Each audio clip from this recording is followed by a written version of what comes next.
Muchas gracias. I am going to speak in English, and I have this for when we discuss in Spanish.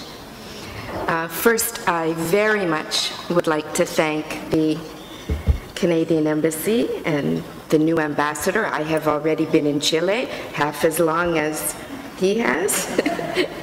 And I must say, I am also very pleased that we have this session today and not last week, because it gave me a chance to get to know a little bit about this wonderful country. And I do also want to thank Espacio Público, and the people who worked hard to get me here, and as well Professor Robert Funk, who helped show me around and is my Canadian-Chilean contact. So it's really, really wonderful to be here. He's part of the project too. It's fantastic. It's wonderful. Thank you. So I feel already to be at home. So I do want to thank you very, very much. I have the PowerPoint presentation. I have a presentation in English, and I will share that with you if you would like it electronically. And also, I thank you, Eleonora, for getting the slides ready for us now. So, what are some of the challenges in putting policy into practice? I think I am going to have to stand up. I'm, what do they call it? Height challenged, you know. One of our challenges is not only not speaking the same language, English and Spanish, but in this work, the language is evolving. This is why in your package you have a glossary. And I have seen people who have spent their entire lives in human rights work, and they say one word, or someone takes a word out of context, and it becomes a huge case. How could she have said something so racist or so homophobic? And there's anger. So this first disclaimer is, I know that you believe you understand what you think I said, but I am not sure you realize that what you heard is not what I meant. So my first word of caution in anybody getting into this field and needing to engage is to really have the atmosphere where one can engage in dialogue and clarify if there's any misunderstanding, because often people sit at the back of the room when you have a conference or a meeting, especially if it's people. I mean, I feel as if we are, in a way, as they say, preaching to the converted. You're already on my side if you are here with Espacio Público and the human rights experts in wanting to do this. But much of the time our work is explaining our work and wanting to engage people who are not so anxious to change. So that first disclaimer about creating an atmosphere where people really can challenge each other in a safe place. So, the challenges. People will give many reasons why they can't do this work. I call them excuses, not reasons. And I think that they're familiar to you already. First of all, no time. And by the way, another disclaimer for me, we are going to run out of time today. Not only are we already behind, but even if I had you for 3 days in a beautiful resort in San Pedro, we would not finish this topic. And so I hope we are just beginning the conversation. So people will tell you there's no time, or they're looking for a quick prescription, you know, like give us a quick fix, a quick pill from the pharmacy. Or too many reports, and they'll say, oh, yet another report, yet more research. How many reports are we going to pile up? We don't have the money. Funding is always a problem. And so we get a sense of, at a time often of declining resources, people don't want to share resources, although this becomes the strength, because when we realize how many pockets of dollars are going into various things, when you talk about the kind of coalition building and people working together and finding pockets of resources to make this happen, a company will not hesitate to send all of its managers for, a 3-day course to learn how to use the new computer. But to say we want a full day at least to train managers or lawyers or judges or whomever. Oh, no, there's no time. So they think of this as very soft, no time. And look how busy everyone really is. When I think of the hours, and especially in the nonprofit sector, and in the sector that seems to bear the burden of this work when the institutions aren't responsive. And we really are overextended. So the issue of the burnout that happens in people who do this work, because not only are you sensitive to the victims and the victim support services, but also how do we walk that line of doing the lobbying that's necessary and yet at the same time risking not getting the funding. So we've heard all of these reasons or excuses before. So maybe I was an amateur historian, not only a psychologist, but I always think we have to know where we've been before we can really understand where we are today and what is needed in the future. You do have a paper in your package that gives you more of the text of the kinds of things that I'm going to say. It is a couple of years old, but we're now at a time of a change in Canada, and so it is still very, very relevant today. So where have we been? Well, in Canada, as many of you know, our Constitution, our original BNA Act, dates back to 1867, and it was created by the two so-called founding nations. The Aboriginal Indigenous people tell us, we didn't need Canada to be found, we knew it was here. But the founding nations were the British and the French. They left everybody else out of the corporate deal when they created the Constitution. And so the two largest minority groups managed to entrench their rights in the Constitution. Because we have a provincial system with 10 provinces and territories, the largest, you see, this is why many cultures with a dominant group think that the minorities are becoming too loud, they want too many rights, but in fact our original Constitution gave the two largest minority groups their rights.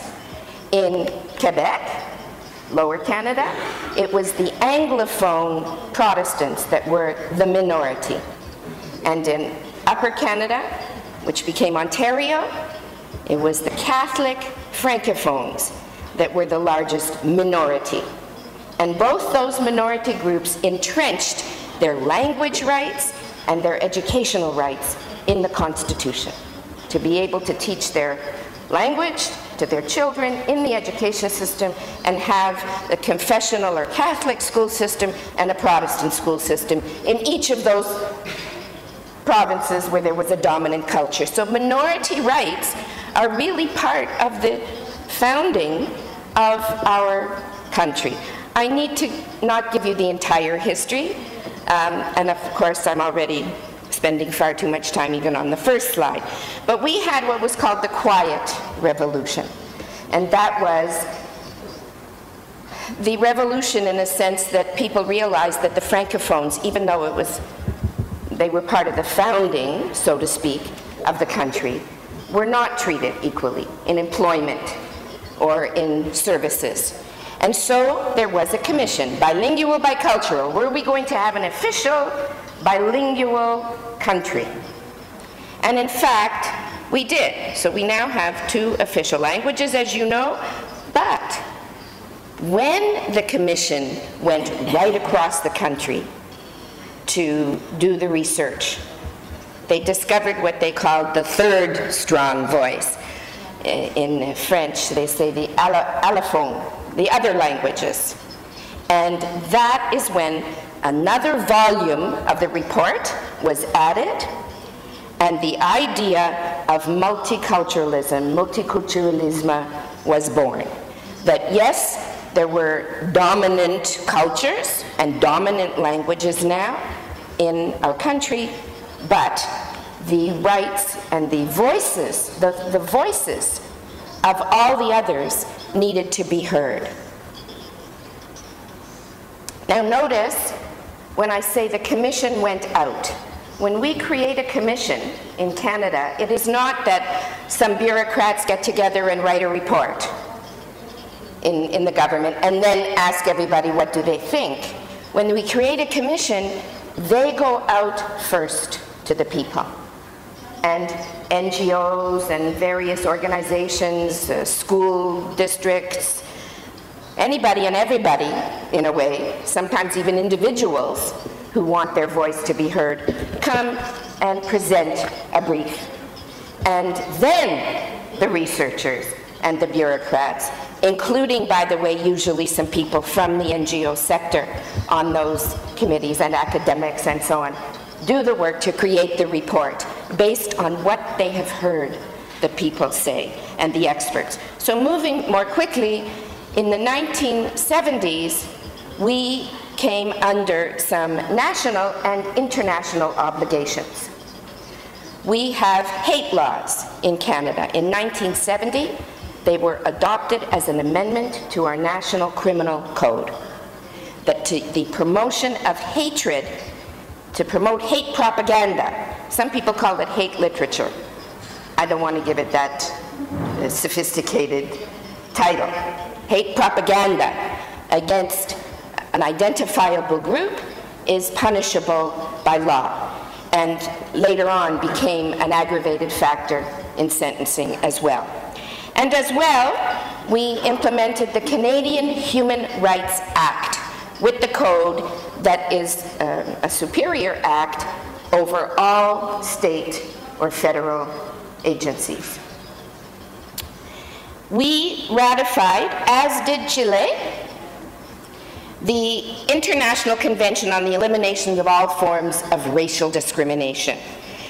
And we ratified it. The CERD, it's called, was adopted by the UN. I understand it was 71 that it was ratified and signed. And when we do that, those of you, are people here familiar with that CERD? Who's familiar with the CERD? When you ratify an act, it means you are stating your obligation to enact in law what that act says. And that is where the anti-hate provisions are in this term.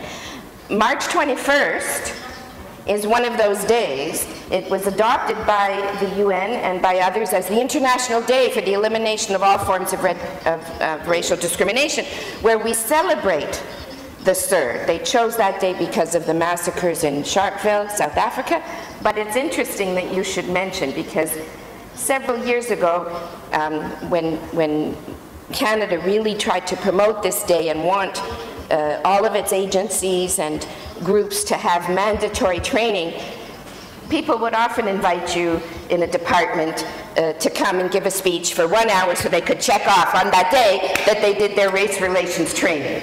And of course, just as you mentioned, I mean, and that's not enough, just the one-time presentation. But yet, the fact that we really do commemorate this day, do you acknowledge this day here in Chile? No. This became a very important entry, first of all, to tell the world, to tell everyone that we did ratify this law.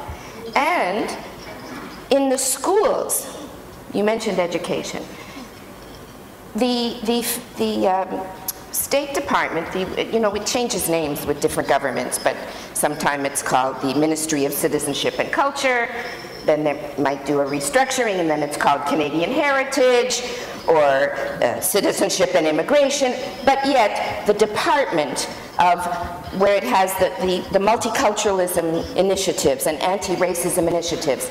They actually provide funding for the schools and materials, practical resources that go into schools to commemorate this day, so that teachers can't say, oh, what will we do? We don't know about it. And in both official languages, by the way, as well. So these kinds of commemorative days become educational opportunities, and it reminds the country and reminds all of the federal or state civil servants of their obligation in international and national law.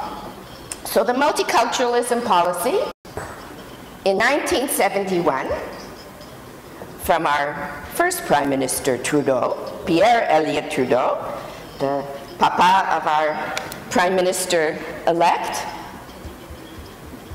he announces from the floor of the House of Commons, of our legislature, the multiculturalism policy.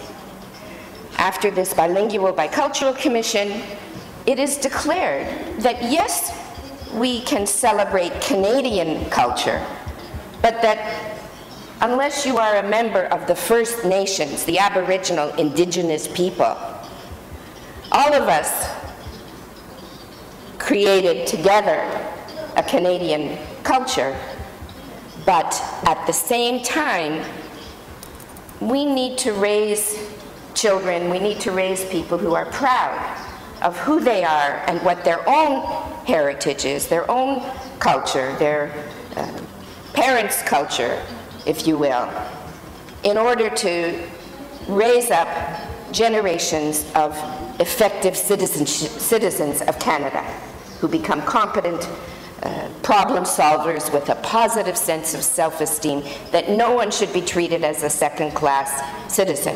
Now, initially, that department that was set up, the Multiculturalism Department, provided funds, and there would be councils, local councils, multiculturalism councils, or committees in different cities, and various organizations from the different groups.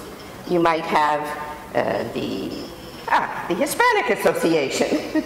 You might have the Canadian Jewish Congress. You would have the Canadian German Congress. You would have the Congress of Black Women. You would have various organizations were able to receive funds to enhance their culture, including their heritage languages. We have a similar history with Indigenous people, that when the colonizers came, they put them into schools and would not allow them to speak the language. Here there was funding to bring these languages. Or if we had Chinese immigrants, there would be the Chinese Heritage Culture Committee in a school, and they would offer in schools, sometimes after school, sometimes during recess, sometimes, however the school would decide, they would offer heritage languages. So they could learn Chinese, learn how to speak to the grandmother and the grandfather, the way any child needs to, again, learn who they are and what they are and have a sense of pride, at the same time as funding for English or French as a second language. So for all the immigrants, integration services, settlement services, so that they could indeed be integrated to full citizenship into the country and have the lingua franca, so that they could get a job, that they could in fact be productive citizens. So proud of who they are, at the same time as becoming integrated and accepted. Initially, the idea was celebrating our differences, is what people talked about, and you would have different foods. One of my friends calls it the sari and samosas approach to multiculturalism, or the song and dance. We found that education led the way in the development of local policies. How do you take this big policy and make it meaningful? Sadly, it was because we had in the 60s and 70s and early 80s some very tragic incidents. They used to, any people of color were at risk. There was we used to call it, you will pardon the expression, Paki bashing. It was terrible. And in the school, some major studies were done where one of our main studies was now is not too late. That it's not too late, before we have too much violence, before it's too fractious, we need to do something. And at the same time, again, except for the Aboriginal people, and there were Indigenous studies being introduced in school, that we should change the curriculum to learn about the history of Indigenous people and the contribution to Canadian society. But aside from that, we are all immigrants to this place, everyone. Someone can come with the conquistador, there's still an immigrant to this place. And did the immigrants accept the culture and the language of the people they found here? No. They wanted to create a place where they could feel safe and teach their own language and their religion, and that right should be allowed to everyone in the society. And so there were reports in the Toronto School Board, which was the largest school board, and that was when the policies were developed to promote equality in the system and procedures. You can't have just a policy. A policy is written on a piece of paper like this. The procedure, the administrative procedures must go with the policy, because otherwise people then say, what do we do? And nothing happens. And nobody reports the incidents either. So there were also policies and procedures for handling the ethnic tensions. I'll have to go a little bit faster. I'm sorry for the translator. Is anybody using the translation? Okay, good. I'm sorry if I'm talking too fast. So, what happens in the 80s? Again, our Prime Minister, Pierre Elliott Trudeau, repatriates, we call it repatriating the Constitution. Up until then, the Constitution was an act of the British Parliament, the BNA Act, the British North America Act. There was a big flurry and a big celebration when the Queen came over and signatures done, and our Constitution became a Canadian Act of Parliament, repatriation, with the addition of the Charter of Rights and Freedoms. And so in 1982, we have the addition of all of the factors of rights and freedoms that are afforded to every Canadian citizen. And that's where all of the provisions are, the freedom of religion, freedom of association, freedom of thought, freedom, et cetera, et cetera, et cetera. Women, there's a section 15. You know, again, I'm not going to go into too much depth here, but the equality rights are written right into the Constitution. A very significant Section 1 of that Charter of Rights and Freedoms says, in a free and democratic society, these are all our rights and freedoms. However,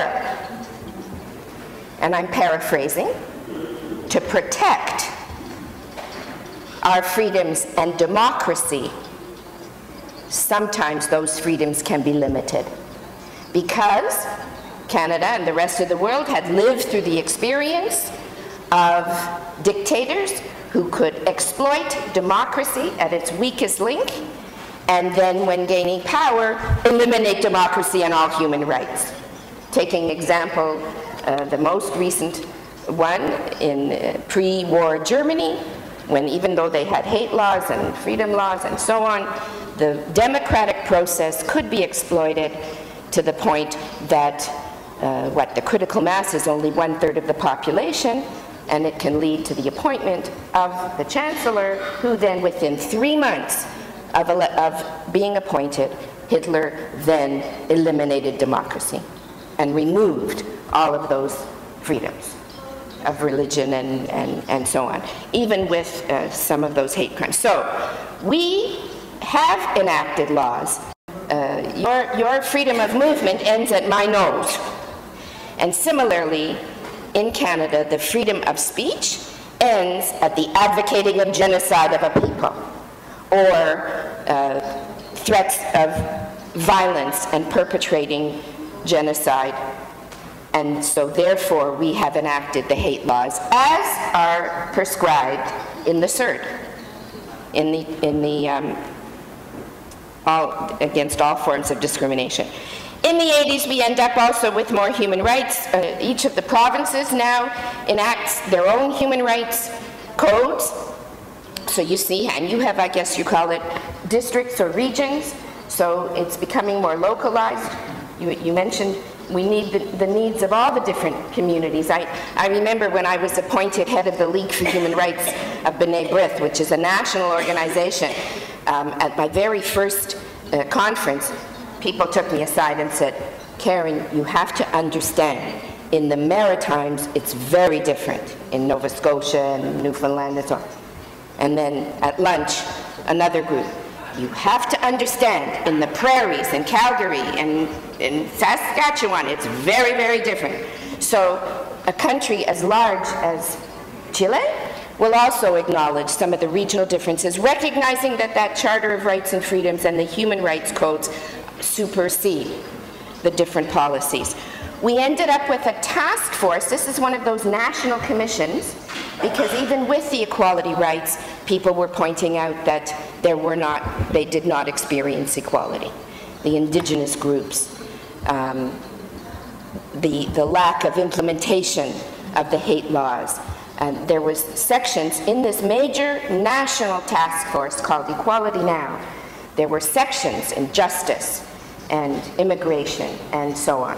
A major, major report, and at the very same time, the Employment Equity Commission, the same year, 1984, what is happening in employment, and 4 target groups were identified: women, Aboriginal people, linguistic minority, the Francophone, the inequality there, and persons with disabilities. That employment, there needed to be even more emphasis on how do you counter discrimination, not just in a negative way, not countering discrimination, but in fact working towards building equality. And notice we introduce a new term, equity, because the concept of equality makes it sound as if you need to treat everybody the same. And one of the basic notions that we have accepted is equality does not mean treating everyone the same. It means treating groups according to their needs so that you can level the playing field, so that the results are the same, not just the treatment. So for example, in employment, people would say, oh, well, but they never apply, meaning the minority group that might not be properly represented in employment. Well, where are you advertising?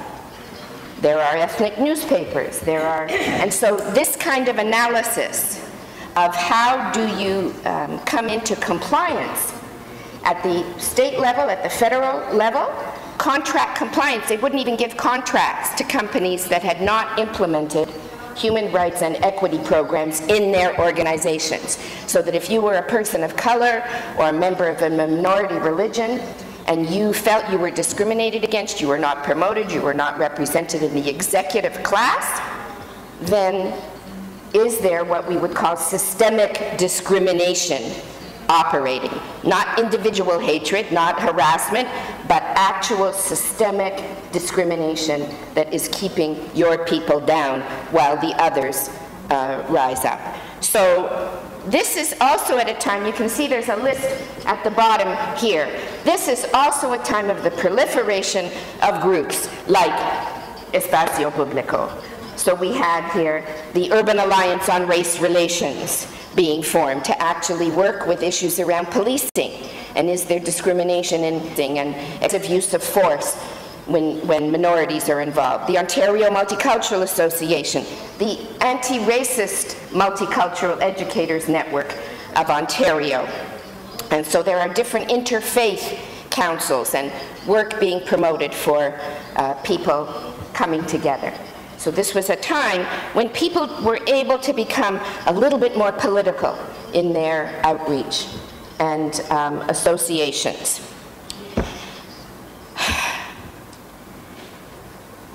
We found the real challenges were putting these policies into practice and the evaluation.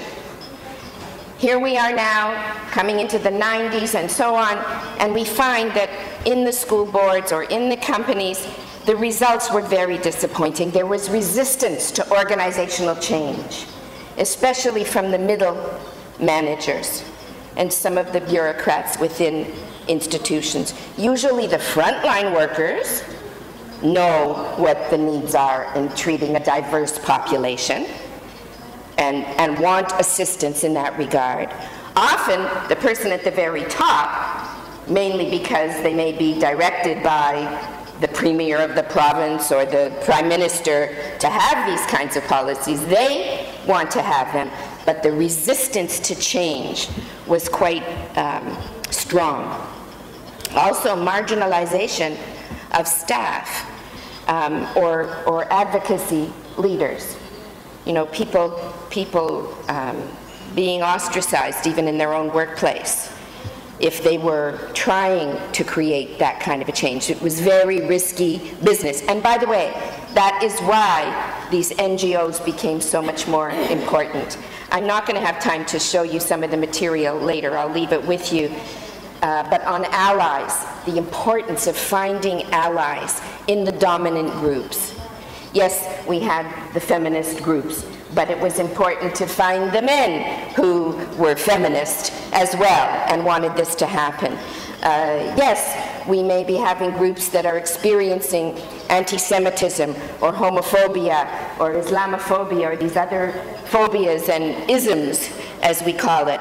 But how powerful is it when the Muslims and the Jews work together to counter anti-Semitism and Islamophobia? So these kinds of allegiances were very important in these days because of the burnout and the marginalization of those who were trying to make it. And in the human rights organizations, there were often backlogs. There were just too many complaints and not enough services to be able to deal with them. Okay. So guess what? More studies and more reports. And we end up with models of different policies. These are some of the ones that were happening in Ontario, the largest population. Some of the ones that I was privileged to be part of and authoring, even training manuals on how you do this kind of work. Task forces on race relations and policing. Ongoing development in curriculum, more and more and more and more. And the other important thing I would like to advise on, although I love that line in one of the recent movies where Maggie Smith said, "I don't give advice, but I will give you my opinion." So my opinion is you don't have to start from the beginning, because there have been so many reports done. Yes, there has to be ownership, but I'll give you an example. I headed the Hate Crimes Community Working Group in 2006 and 7 for the Attorney General and the Solicitor General in charge of policing and the law. They wanted a strategy to address hate crime. Policy. They wanted a policy. But again, they wanted just a thin policy that could be issued out to everybody, quick to read. We had a community working group with representation of each of the most vulnerable groups. And I chaired this, so you can imagine that even with the tension sometime between the groups. And there was tremendous expertise around that table. We knew that if we gave a strategy with all of the, and by the way, the glossary of terms that is there, these terms are all in here, we knew if we just gave a strategy on victim services, or here's what has to happen, and this is for Aboriginal people, so, that then the bureaucracy, the civil servants, the bureaucrats, with all due respect, I know how overworked most of them are, would say that it was going to take them a year or 2 or 3 to find out what was happening around the world and do research and so on. So we started the first meeting, and some of the bureaucrats were sitting around. I asked all my colleagues on the committee to bring in copies of the reports that they had in their studies. And we piled them up, and they came to this high, 2 piles this high of reports that we had on how discrimination had impacted each community, on race relations and policing, on many, many, many reports. And I knew of someone who had just done a grant application to do something for their organization on hate crime, and he had just done a review of some of the international work. So instead of, as the bureaucrat would recommend, that we hire someone and give them a year to do a study, I said, no, no, no, no. 7 days worth of work to that consultant, and we can get so you need to attract, if this is my opinion, you need to attract the personnel onto your state committee that might be trying to make these recommendations, of people who have a tremendous amount of expertise and background in the area. And so we handed to the department not only this strategy, and I didn't drag it in my suitcase, but I can get it for you easily online. A volume this thick with the tabs. You know, the lawyers and the police and so on, they like to have the tabs with all the documents, all the research. What are they doing in the United Kingdom? What are they doing in the USA? What are they doing here? What are they doing there? So there's the international research on hate and bias crime, and summaries of all of the different reports that go with every chapter of the strategy. So one of the recommendations. Many, many reports. We enshrined in law that policy in 1988, and it meant that there would be an actual department with a minister that was responsible for the implementation of multiculturalism. As you will read in that paper, with the success of change in government, some of that was clawed back, and there was no longer an actual department. But still, the programs managed to survive, and then the NGOs have to pick up the slack when there are departments that are closed for status of women, or the multiculturalism no longer has an actual minister but a junior Secretary of State. So more reports, more challenges, more practice, and I know that this may not quite sound the same in Spanish as in English, but you know we have racism, anti-Semitism, and so on, an ism. And so I ask, after 40 years in Canada, why aren't the isms wasms?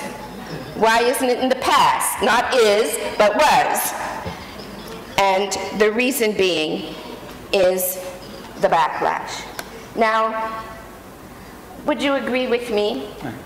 Those of you who are in this work, you have to be an optimist to keep on with the work. So I am enough of an optimist to think that we wouldn't have a backlash if we weren't already making a difference. People came to the realization, especially those who wanted to maintain their power of their religion or their race, the dominant groups. They came to the realization this was not about a minority group be able to come and make a nice dinner for you, or preserve their heritage language, or in their own home, or in their own sector, in their own ghetto, have a cultural group. It wasn't only about that. It was about real acceptance and equality with respect. It was about being in competition for somebody for a job, and if you were a person of color, you had as good a chance for your merit to show. And it wasn't just at the top end, it was making sure that people in the education level had the equal opportunity in an equitable way to maximize the outcome, not the same for everyone. So we had the fiscal restraint as soon as there is a recession, in fact, the League for Human Rights of B'nai B'rith Canada is the organization that documents the overt incidents of hate crime and anti-Semitic incidents. And the Economic Council of Canada, 1 year, took 10 years worth of our data, because it had been exactly the same, harassment, vandalism, violence, and so on, always documented in exactly the same way of the reported incidents, and they took the incidents and they correlated them with interest rates and the economics, and you could actually see the correlation that in a difficult economic time, the incidence of hate crime went up. Because during a recession, no minority, no visible minority or racialized, we call it racialized in Canada now, even though visible is still in some of the jurisdiction. You know, people say, what, there's some people who are invisible?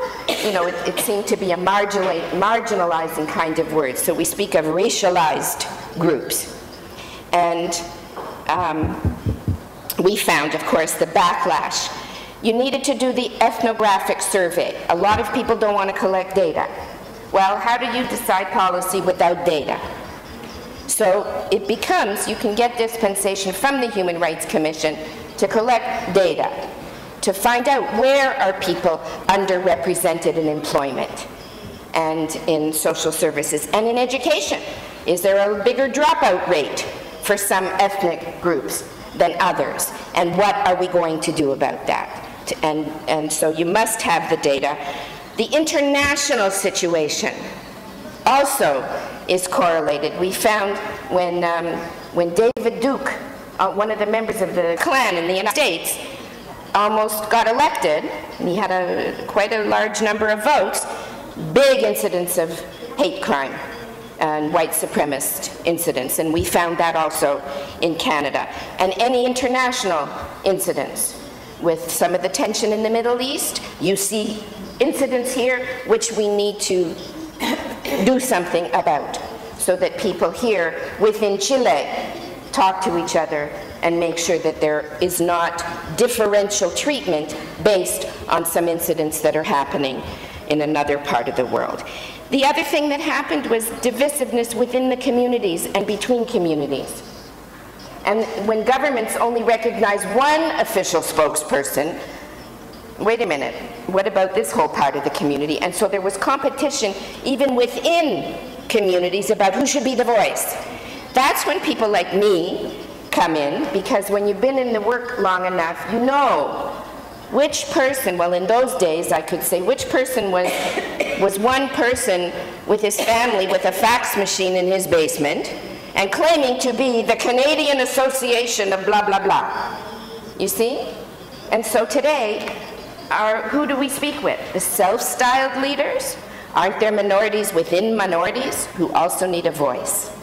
And so we need to hear from all the people. Next, I once coined the expression when I wrote a manual, some of the police that I was training on hate crime and how do you recognize the hateful symbols and so on, said to me once, can't you take what's in your head and put it in a manual? Mm-hmm. So my organization wrote a manual called Taking Action Against Hate. And I said that our work has to be about protection. That means protection of the law and the policies and strengthening the policies in human rights, or strengthening the implementation procedures of the laws that we already have and the enactment of stronger laws. So protection of the law and knowing who to report. When somebody is a victim of harassment or a crime, or there is a gay bashing or something, who do you report to that will in fact do something about it and not try to say, oh, what did you do to bring that on? So protection. Prevention is education in all of its forms, right from the earliest childhood level. That, in fact, is where I began my work in founding the first course in multicultural education for early childhood and couching it in the theories of learning and theories of development and why the curriculum has to be multicultural. But also education of police and training, education of judges. We have the Judicial Education Center that asked us, you know, because you can't interfere with the judiciary, it's independent, but they have an education center that drew on experts to come and even give judges training in how you hear testimony. And then I was pleased to be appointed, as they call it, a friend of the court, or someone with expertise who can be called on sentencing hearings and so on. Education in all of its forms for prevention. And partnerships. And this is the partnerships of government with NGOs, or parents with teachers, or Muslims and Jews, or Catholics and Muslims, and so on. Partnerships. But because of the way we fund, often there's just what they call it a little pie, and it can only be cut into so many pieces, it ends up there's competition and controversy.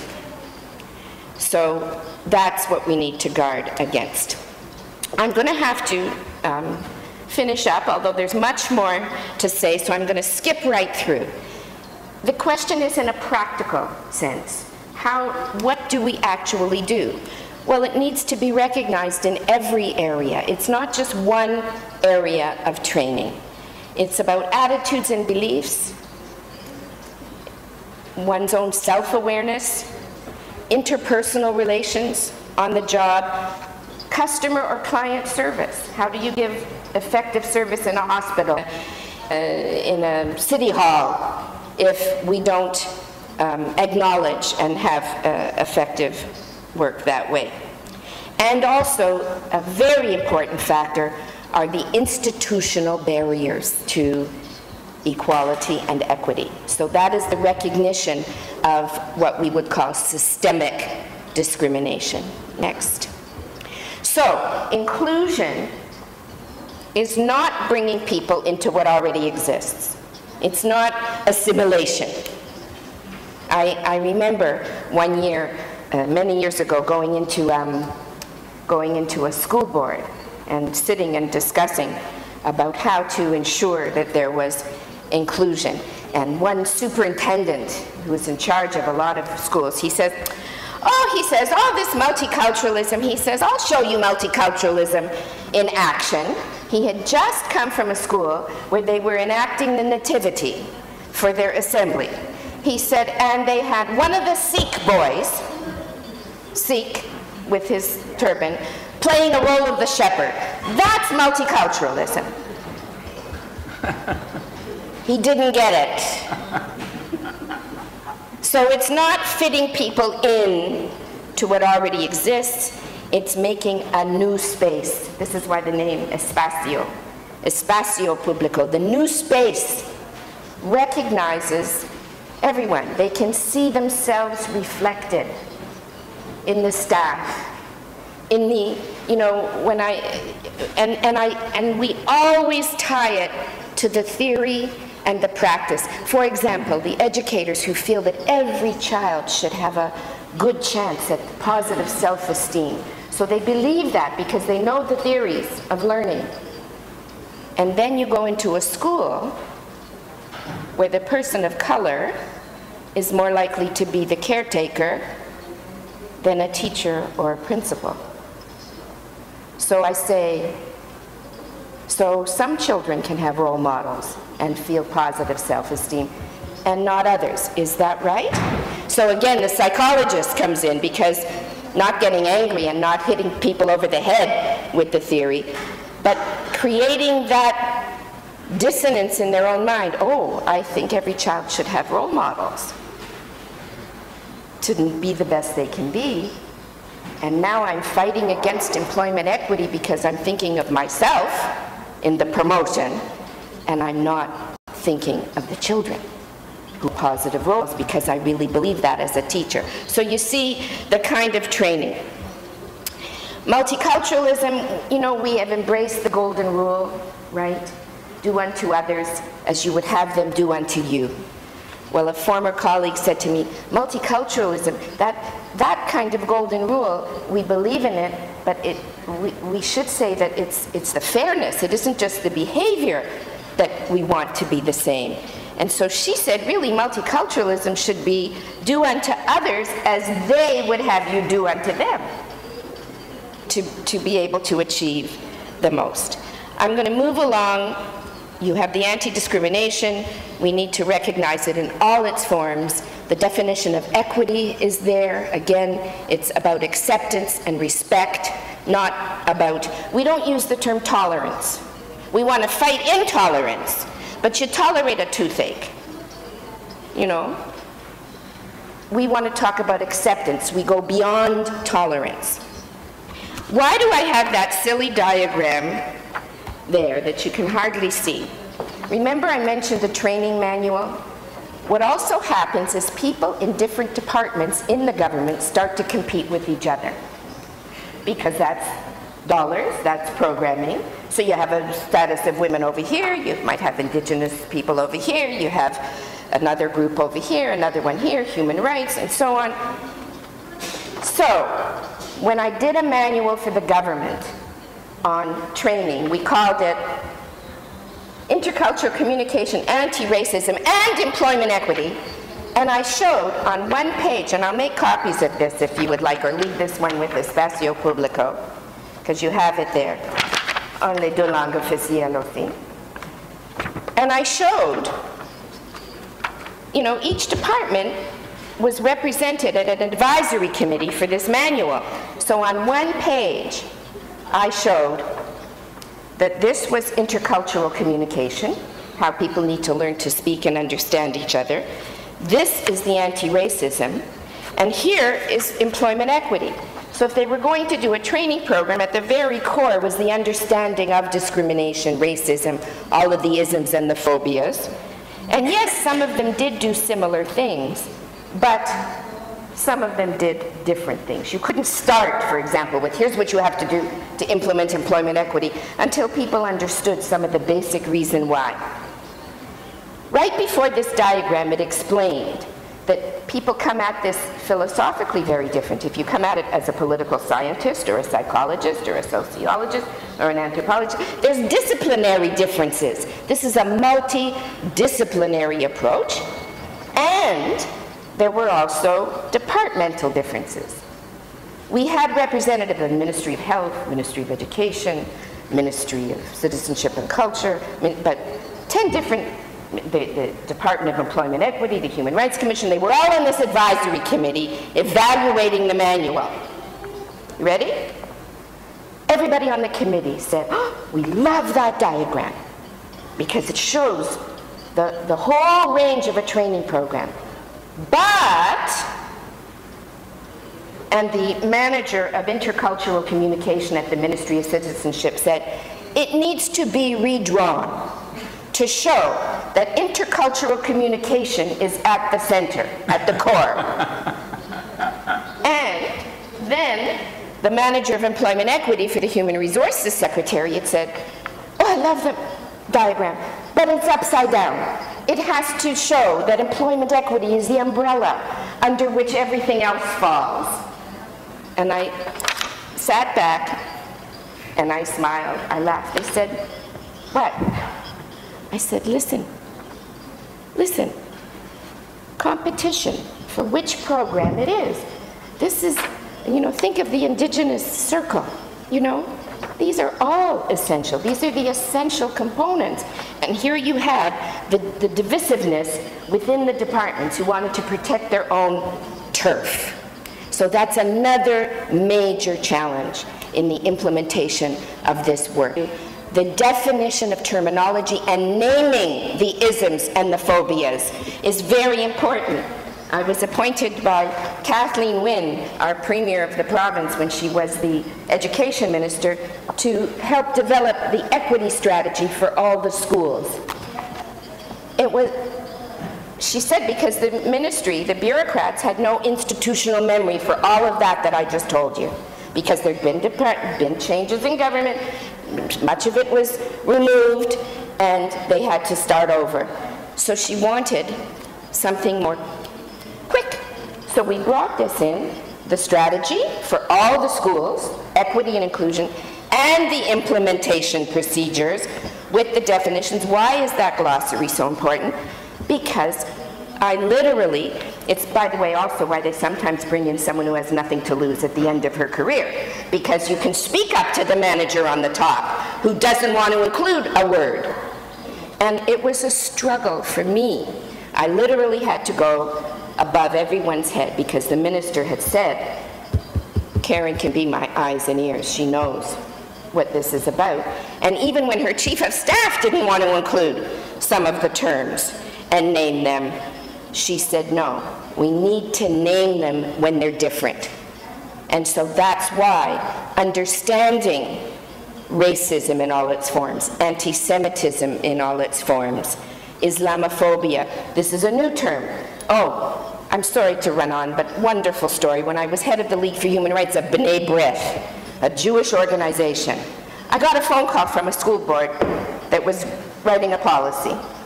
This is several years ago. And she was formerly, the superintendent was an English professor. She said, some of the parents want to, we're putting anti-Semitism in, we're putting racism in, some of the parents want to put in Islamophobia. But that's not a real word, is it? She phoned me, a Jewish organization, to get validation because of my expertise so that she didn't have to put in the term Islamophobia. And I said to her, this is a new word, you're right. It's recently been coined, but you need to put it in because there is a distinct aspect of increased racism, but sometimes it's not racism, it's not about race, it's religion, and you need to put it in. So she didn't win that battle, and she even phoned the Jewish expert thinking that I would tell her not to put it in. So you see the importance of allies. And of course, heterosexism, homophobia, I was very pleased to see the new legislation coming forward. But what does this mean? Is there hidden discrimination still in that? How accepted is it?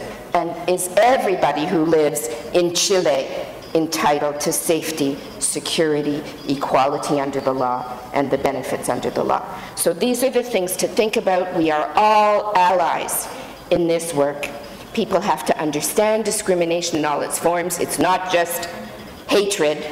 Somebody says, oh, that's not anti-Semitic, that the graduation exercises are on Friday night, on Shabbat. We don't hate Jews, but that's when the soccer tryouts are on the high holiday. Well, no, that's not Jew hatred. That's just systemic discrimination against Jews, and that's called anti-Semitism. You see? So it's easy once the language starts to be used.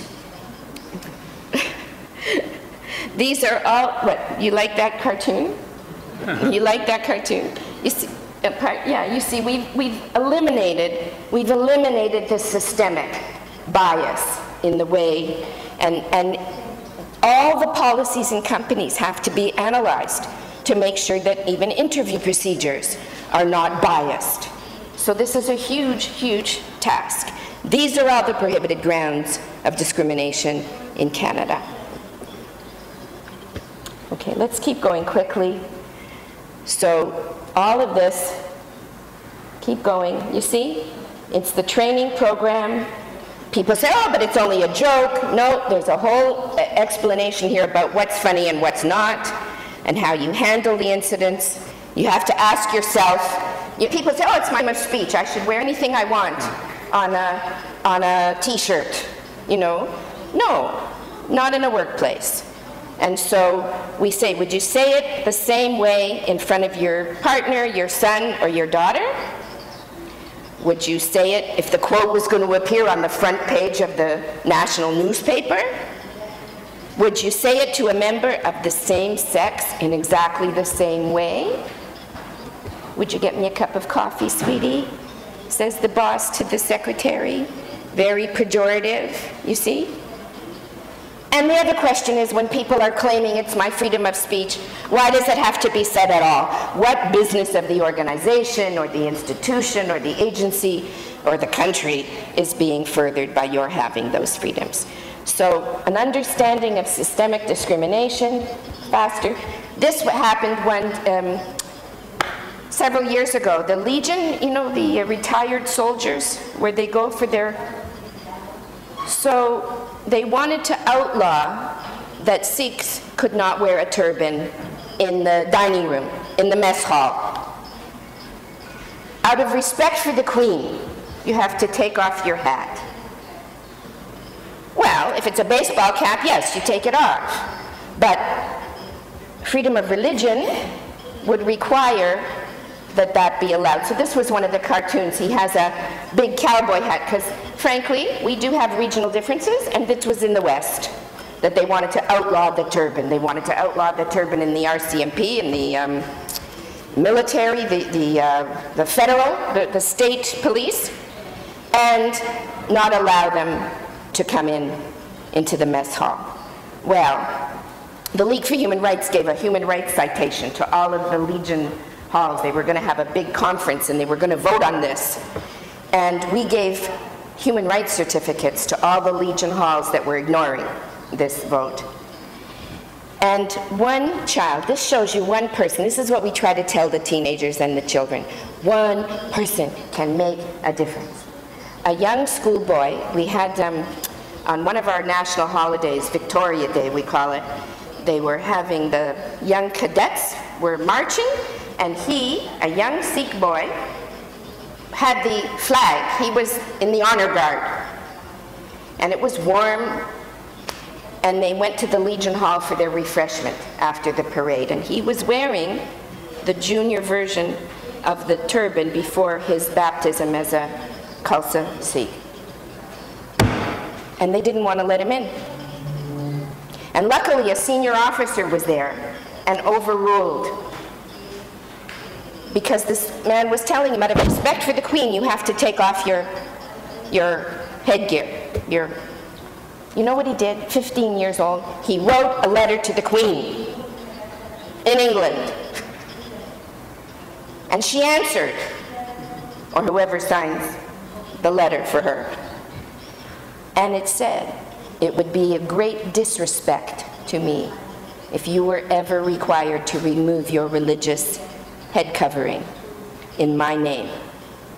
And she went on to describe in this letter the valor of the Sikh regiments and so on. So, one person can make a difference, and the differentiating between what is a religious right and how do we balance those rights and freedoms. By the way, just keep going, because we're going to finish now. I have to, it's not fair.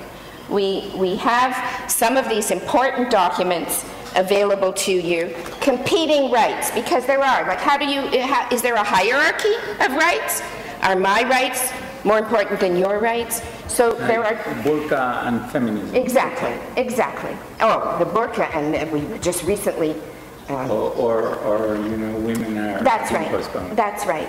And you see, we even have our Federation of Muslim Women saying there are choices. People do have choices, and what happens if the state tries to legislate that or not allow certain things is they then don't have the right. Like this whole fiasco over whether the niqab should be allowed in the citizenship ceremony, even though the person was identified with, you know, taking off in front of a female officer and bona fide, so on. So there needs to be consultation, not some outsider deciding when someone else is being oppressed. Because one of the Muslim women's groups said, if we now don't allow certain things, then what happens? People go underground. If they really are being abused, they won't even have the Canadian services to be able to turn to for protection. So I'm going to leave this here, and it gives case studies on competing rights and which laws have hierarchy. So within an organization, even, or a company, a business, they may have a certain policy, but it doesn't fit with the overriding policy. So we keep on finishing up. Oh, that, can you just go back one more? No, this one, this one. This was a wonderful little story of dealing with the Aboriginal women and how it was my learning that our cultures are so much the same. In anti-racism work, I have often said, our work has to be about putting yourself in the other person's shoes. So in Aboriginal culture, and I was always taught that it was an Ojibwe expression of the Ojibwe tribe. Did you ever hear the expression, never judge a person till you've walked a mile in his moccasins? Have you ever heard something like that? No. So I called it an Ojibwe expression. I was told by a Mohawk woman it was a Mohawk expression. That's one of the tribes, one of the First Nations. And then I show a film about this kind of anti-racism work where the teacher in the film speaks about the Sioux Indian prayer, "Oh, Great Spirit, help me not to judge another person till I've walked in his moccasins." And one day I started calling it a Native Indian expression, Aboriginal First Nations. And then one day I was the first day of a 6-day course for managers in the whole city of Toronto in all the departments. And on the second day, I mean, I said this the first day about the Aboriginal expression. A Jewish man came up to me the second day. He said, "I have a surprise for you." And he shows me a little book, Pirkei Avot, The Ethics of Our Fathers. We don't have one, The Ethics of Our Mothers, yet, but maybe somebody's working on that. And it said right in there, in the words of the great Hebrew sage Hillel, "Separate not thyself from thy community," so be your community, "but judge not another person until you have been in his place."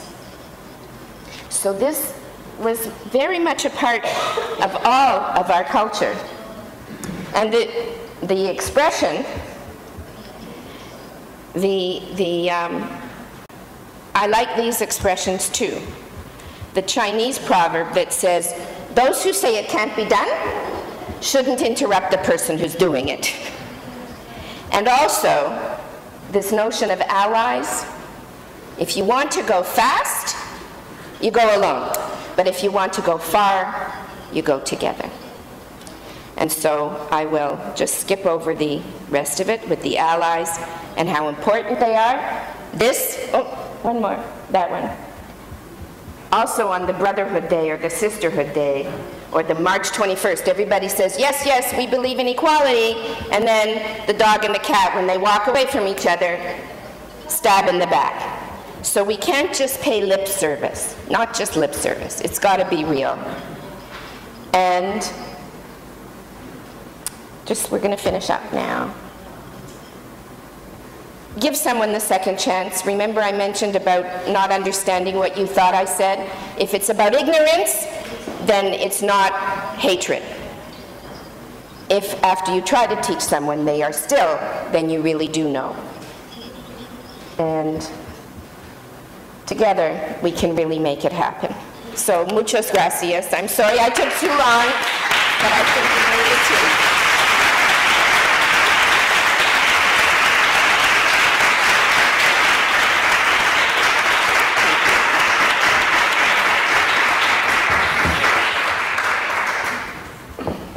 Gracias, Karen, por esta inspiradora presentación y por dejarnos tanto trabajo por delante. Nos damos cuenta de que nuestros esfuerzos en espacio público todavía son los primeros pasos que estamos dando y el rango y la amplitud de los esfuerzos que se hacen hoy en Canadá para el tema de la igualdad y la inclusión, por supuesto que son mucho mayores. Es como que si nosotros estuviéramos al comienzo de la historia, en esos años 60 o 70 de los cuales Karen hablaba. Vamos a ver si partimos con todo este material que ella nos deja más rápido. Ahora los quiero dejar con Cecilia Medina y que con su experiencia nos va a iluminar también las perspectivas sobre este tema. Gracias. Yo voy a hacer una charla muy diferente a la que hizo Karen, que me parece realmente un aporte maravilloso para el trabajo que hay que hacer en Chile. Es un aporte inmenso. Esto es todo lo que nos falta hacer. lo que yo quiero hacer es ver un poco lo que hay detrás de todo lo que ella ha dicho. O sea, desde el derecho internacional de los derechos humanos, ¿cómo se llega a decidir que eso es lo que hay que hacer? Porque nosotros estamos en otra época. Nosotros estamos en una época en que necesitamos mucho fundamento teórico para poder conseguir que estas cosas se hagan. Entonces, primero que nada, quiero felicitar el enfoque. El enfoque primero, que no se refiere exclusivamente a la dictadura, y segundo, el enfoque de la fragmentación, porque el enfoque de la fragmentación de los derechos humanos es el resultado de la absoluta imperfección humana y de la absoluta dificultad para terminar con los privilegios de las personas. Las personas tienen privilegios y no quieren nunca dejarlo. Y todo el problema de la discriminación se trata de eso, de quitarle privilegios a aquellos que los tienen para que seamos iguales, ¿no? Ahora, la idea de la universalidad de los derechos humanos viene desde la Carta de las Naciones Unidas, ¿no? Y se expresa en la idea de la no discriminación. Ahora, discriminación, yo no diría que es un derecho ella. La discriminación informa todos los derechos humanos. Es lo que está detrás de todos los derechos humanos. O sea, no puede haber ningún derecho humano si hay discriminación. Y esto es algo que se empezó a ver ya con claridad desde la Carta de las Naciones Unidas para adelante. Todos los seres humanos nacen libres e iguales en dignidad y derecho. Esto no quiere decir que todos somos iguales. Las sociedades no son homogéneas. Hay diferencias sustantivas, hombres, mujeres, personas con otra diferente orientación sexual, hay ricos, hay pobres, hay gente más inteligente, gente menos inteligente, hay blancos, hay negros, hay amarillos. Es decir, somos todos únicos y diversos. Y todos somos iguales ¿en qué? En igualdad y en derecho. En dignidad y en derecho. Eso es lo que nos caracteriza. Y de ahí yo creo que tenemos que partir para saber qué es esto de la discriminación. Los derechos humanos tienen como sus titulares a todas las personas, a todos los seres humanos.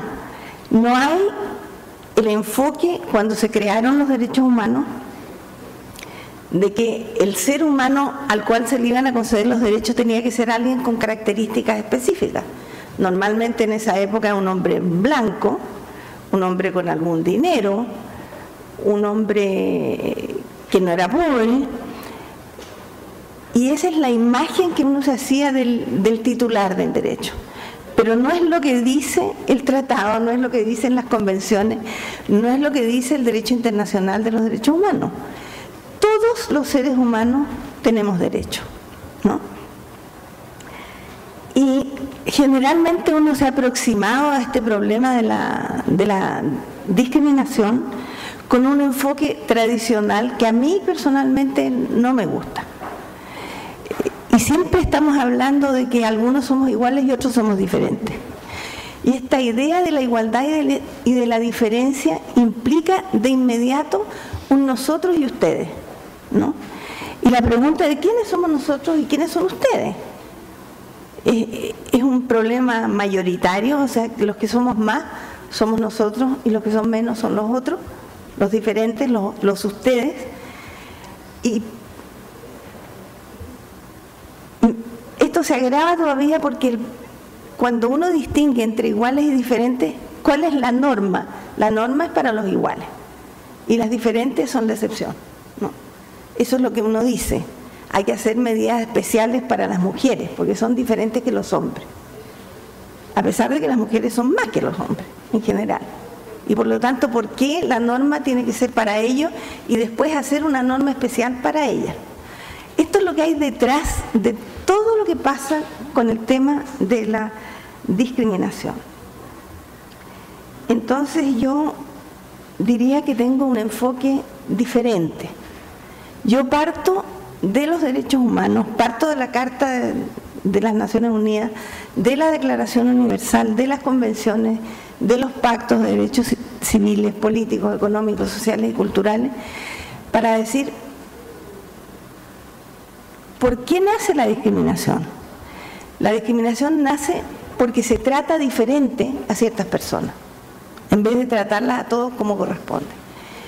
Pero este tratamiento diferente no está basado en lo que debe ser, sino que está basado en la idea de que algunos somos iguales y otros somos diferentes. Cuando lo que el Estado está obligado a hacer, de acuerdo al derecho internacional, es que debe asegurar los derechos humanos para todos. Y si tiene que asegurarlos para todos y todos somos diferentes, no es que hay algunos que son iguales y otros, todos somos diferentes, el Estado tiene que adaptar su tratamiento a todas estas diferencias, porque su obligación es no solo respetar, sino que garantizar el ejercicio efectivo de los derechos humanos. Eso tiene que tratar de manera diferente a las personas, porque todas ellas necesitan diferentes cosas para poder gozar de sus derechos humanos. O sea, si tomamos a la gente que tiene discapacidades físicas, o sea, ¿por qué es diferente que haya que haber una escalera y tenga que haber una plataforma con la cual uno pueda subir con una silla de ruedas? Eso no es un tratamiento especial, eso es la manera en que el Estado cumple con su obligación de garantizar los derechos humanos a todos para que gocen de ellos de manera efectiva. Y así pasa con todas las categorías. Por eso a mí me alegró mucho todo lo que decía Karen sobre esta idea de que hay que tratar a cada grupo de manera diferente y que hay peleas entre ellos y que hay discusión porque hay un problema de dinero, que la gente quiere avanzar su proyecto. Y esto es algo que, bueno, yo lo vi en Chile cuando yo volví a Chile en el año 90 después de 17 años de exilio. Y cuando llegué a Chile empecé a hacer clases sobre el derecho internacional de los derechos humanos con dineros holandeses porque los chilenos no querían hacerlo, el Estado chileno no quería hacerlo. Y entonces, entre las muchas cosas que hice un diplomado con Verónica, hicimos muchos años un diplomado, y Lorena Fríes, que era la que me ayudó a diseñar este diplomado para los derechos humanos de las mujeres.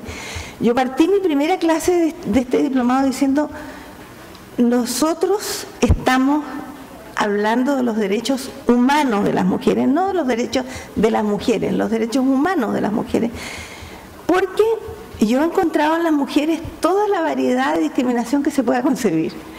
Están las pobres, están las lesbianas, están las transexuales, están los indígenas, los aborígenes, todo el mundo está representado en este grupo, que más que un grupo es un poco más de la mitad de la humanidad.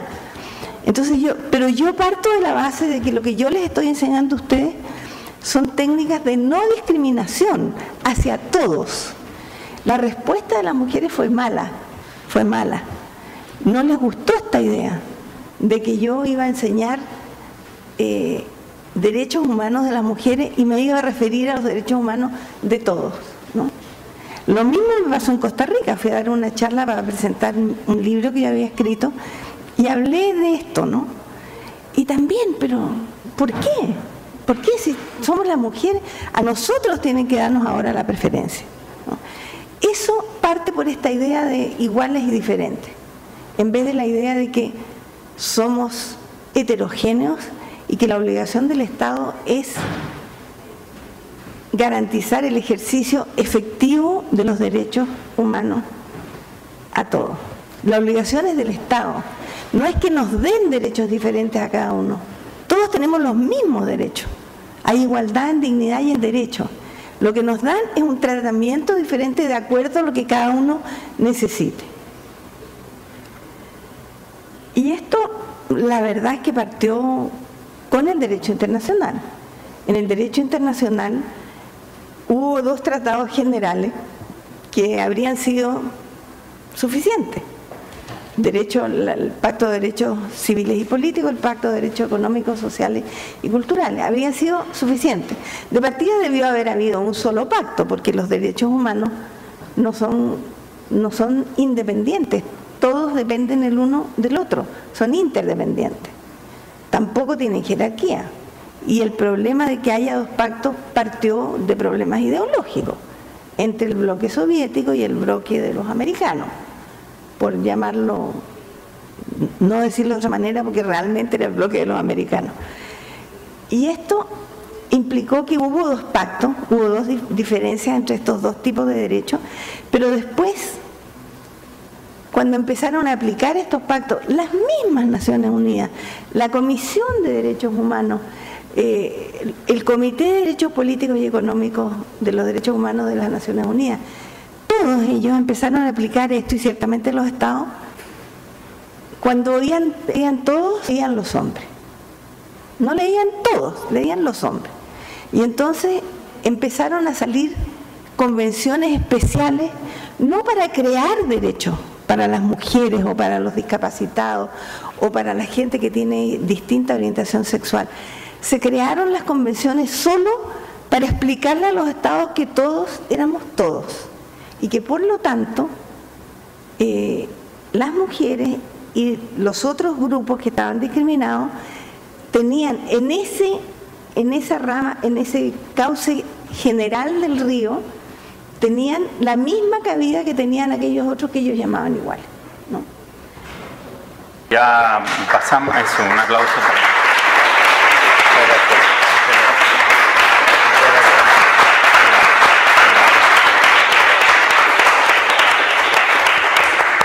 Gracias a todos por venir, por el interés. Ahora nos vamos a tomar un café afuera, podemos conversar, va a hacerle alguna pregunta a nuestras panelistas y esperamos dentro de un mes, más o menos, invitarlos a un seminario donde Espacio Público, con todo este aporte que han hecho Karen Mock y Cecilia Medina, va a presentar un paper de política pública para comenzar este largo camino hacia una sociedad más igualitaria e inclusiva. Muchas gracias, embajador.